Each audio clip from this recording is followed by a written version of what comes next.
সালামুন আলাইকুম। গতকালকের ভিডিওতে এক মুমিন ভাই আমাকে একটা প্রশ্ন করলেন, তো ভাবলাম এই প্রশ্নটার আনসার দেওয়ার দরকার আছে। তার কারণে একটা বিভ্রান্তি আমাদের সমাজে অলরেডি ছড়াইছে। সেটা কি? ওই ভাইয়ের প্রশ্নটা হচ্ছে যে সালাত কায়েম অর্থ কি, এবং প্রচলিত সালাত যদি আমরা আদায় না করি তাহলে কি আমাদের গুনাহ হবে? তো প্রশ্নটা আমার কাছে গুরুত্বপূর্ণ মনে হয়েছে। তার কারণ ওই যে বললাম যে এটা নিয়ে কিন্তু একটা বিভ্রান্তি সৃষ্টি হয়েছে যে নামাজ না পড়লেও চলে, বা নামাজ না পড়লে কি হবে, নামাজ না পড়লে গুনাহ হবে কিনা, একটা কনফিউশন, একটা দ্বন্দ্ব মানুষের মধ্যে সৃষ্টি হয়েছে। তো আমি সালাত নিয়ে কথা বলবো, সালাত কায়েম কি সেটাও বলবো, আলোচনা করব। প্রচলিত নামাজ আদায় না করলে গুনাহ হবে কিনা সেটা নিয়ে আলোচনা করার চেষ্টা করবো ইনশাআল্লাহ। এবং এইটা সম্পূর্ণরূপেই আমার নিজস্ব মতামত থেকে আমি কথা বলবো। আমার মতামত যা আমি বুঝি সেটা আমার বলবো না। আমি মানুষ, আমার বুঝাই ভুল থাকতে পারে। যদি কেউ মনে করেন যে কোথাও ভুল আছে, আমাকে নসিহত করবেন। আমি সব সময় এই কথা বলি যে আমাকে নসিহত করবেন, যদি সঠিক হয় আমি সেটা গ্রহণ করতে আমার কোনো অসুবিধা নেই। আমি আমার নিজস্ব কথা বলবো। তার কারণ সালাত নিয়ে আপনি তো কোরআন বেসড, মানে নামাজ নিয়ে প্রচলিত যে নামাজটা এই নামাজটা নিয়ে আপনি কোরআন বেসড কথা খুব একটা বলতে পারবেন না। আপনি হাদিস যদি বলেন, সঠিক সহি 100% সহি হাদিসও যদি আপনি বলেন, তাহলে এই প্রচলিত নামাজ নিয়ে আপনি হাদিসের ভিত্তিতে এত বেশি কথা বলতে পারবেন না। তার কারণ কি জানেন? এই যে সিস্টেম নামাজের, এই সিস্টেম কিন্তু কোরআনেও নাই, হাদিসেও নাই। আমরা আমাদের প্রচলিত নামাজ আমরা কোরআন থেকেও পড়ি না, হাদিস থেকেও পড়ি না। এটা হাজার বছরের একটা ঐতিহ্য বা একটা সিস্টেম অনুযায়ী আমাদের মধ্যে আসছে। আর এই হাজার বছর বলতে যে শুধু আল্লাহর রাসূলের জামানা থেকে শুনছে তা কিন্তু নয়। আমাদের আল্লাহর রাসূলের যে আগে যে পূর্ববর্তী যারা ছিলেন নবী রাসূলগণ, এই তখন থেকে নামাজের প্রচলন ছিল। আল্লাহ নির্দেশ ছিল তার রাসূলদের প্রতি, তার নবীদের প্রতি যে তোমরা নামাজ পড়ো, সালাত কায়েম করো। ওই তখন সেই প্রাচীনতর কাল থেকে সালাতের প্রচলন ছিল। আল্লাহ তাআলা তার কিতাব এই যে কোরআন, এই কোরআনেও 82 থেকে 83 বার সালাত শব্দের অবতারণা ঘটাইছেন। যদিও প্রত্যেকটা সালাত শব্দের অর্থ কিন্তু নামাজ না। সালাত শব্দটা হচ্ছে একটা কম্বাইন শব্দ, একটা প্যাকেজ, একটা কি বলবো, যে এটা কম্বিনেশন, এটা মিলিত একটা বিষয়। এই সালাত শব্দটাই এক এক আয়াতে ভিন্ন ভিন্ন অর্থে ব্যবহার হয়েছে।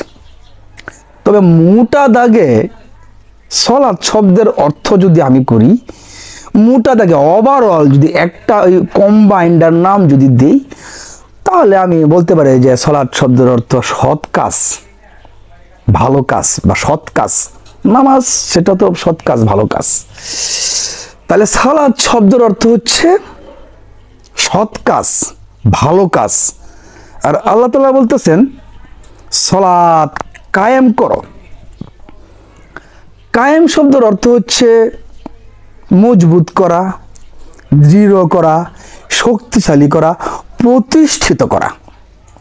তাহলে সালাত কায়েম করো, এটার মানে খুব ভালো, খুব চমৎকার অর্থ যদি দাঁড় করা হয়, আমি কিন্তু ভাই আমার জ্ঞান থেকে কথা বলতেছি,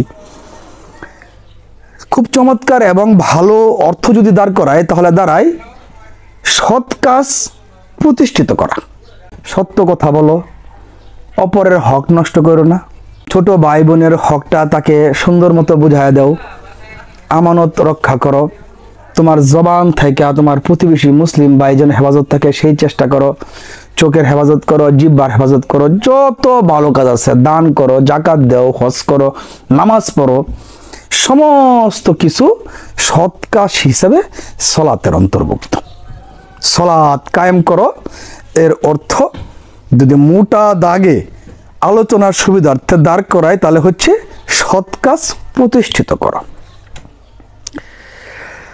তাহলে এখন প্রশ্ন হচ্ছে যে সৎ কাজ প্রতিষ্ঠিত করতে গেলে সালাত প্রচলিত যে নামাজ, সেই নামাজ আদায় করা লাগবে।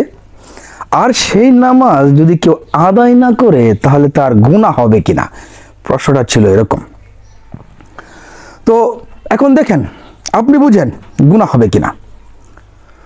প্রচলিত নামাজ আমি প্রথমে যেটা বললাম, যেটা হাদিসেও নাই কোরআন থেকেও আসে নাই। কারণ রুকুতে যাব, রুকুতে যায় 3 বার সুবহানা রব্বিয়াল আজিম, সেজদায় সুবহানা রব্বিয়াল আলা, প্রথম রাকাতে সূরা ফাতিহার সাথে অন্য একটা সূরা মিলায় পড়তে হবে, ঘাড় বাঁকা করে হাঁটুতে হাত রেখে রুকুতে যাওয়া লাগবে, সোজা হওয়া লাগবে, তারপর সেজদায় যাওয়া লাগবে। এই যে টোটাল যে বর্ণনা প্রচলিত নামাজের, টোটাল যে শারীরিক কসরত, এরকম বর্ণনা কোরআনে নাই, হাদিসেও নাই। কিভাবে পাই আমরা? ওই যে 1000 বছরের সিলসিলা আল্লাহ রাসূলের পক্ষ থেকে, তার সাহাবা আজমানের পক্ষ থেকে যে প্রতিষ্ঠিত নামাজ, সেই সিস্টেম অনুযায়ী এখনো পর্যন্ত আমাদের মধ্যে আসছে। এখন অনেকেই অভিযোগ তোলে, বিশেষ করে আমাদের মানে একটা গ্রুপ ভাই আছে, মুমিন ভাই, তারা বলে যে প্রচলিত নামাজে বিকৃতি ঘটছে, মানুষ তার অনেক পছন্দসই আয়াত, পছন্দসই সূরা, পছন্দসই দুরুদ, কিয়াম, দোয়া, এগুলা সলাতের ভিতরে প্রবেশ করাইছে। এগুলা আল্লাহ রাসূল করে নাই, এগুলা সাহাবারা করে নাই, এগুলা পরবর্তীতে মানুষ ঢুকাইছে। এগুলো অভিযোগ, কখনোই এই সমস্ত অভিযোগ প্রমাণ করা যাবে না।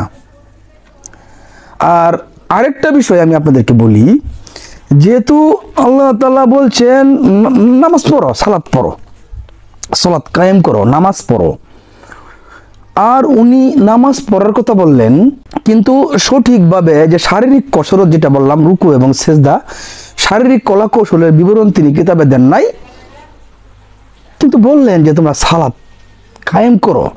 তাহলে মানুষ কিভাবে করবে? এইখানে কিন্তু একটু ছাড় আছে। কিরকম?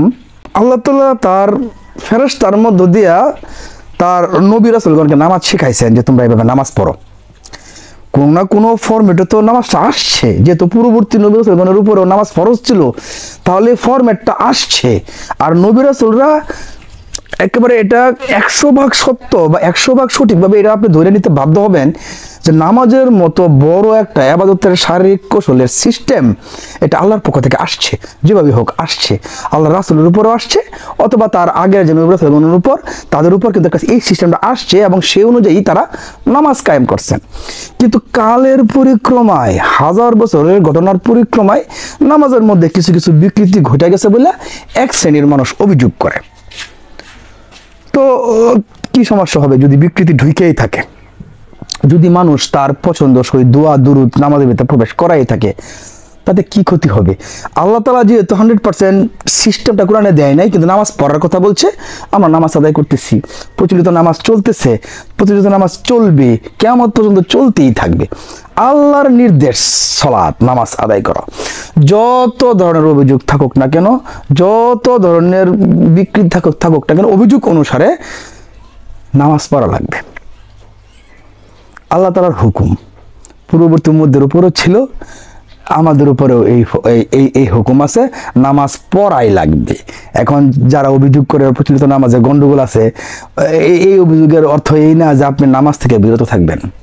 যারা অভিযোগ করে তারা যদি কোরআন থেকে নামাজ বের করে না, যদি তারা মনে করে এটা সঠিক, তারা পড়ুক না, তারা পড়ুক, তারা তাদের সিস্টেম ওইটাও তারা কোরআন থেকে প্রমাণ করতে পারবে না। আল্লাহ তাআলা কোথাও কোরআনে ওইভাবে বলে না যে তুমি এইভাবে নামাজ পড়ো, কিন্তু তারা কোরআন থেকে নামাজ নিয়ে আসছে। আচ্ছা পড়ুক, সমস্যা নাই, ওই সুযোগ আল্লাহ দিচ্ছে। আমি মনে করি আল্লাহ তাআলা যদি আমার ভুল হয় ক্ষমা করবেন, কিন্তু প্রচলিত নামাজের যে সিস্টেম, সেই সিস্টেম অনুযায়ী আমাদেরকে নামাজ আদায় করতে হবে।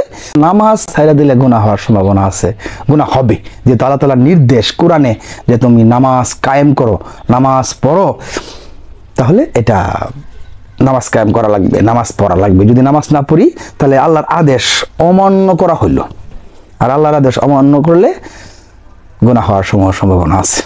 তো আজকে পর্যন্তই, সবাই ভালো থাকবেন, সুস্থ থাকবেন, আল্লাহ হাফেজ।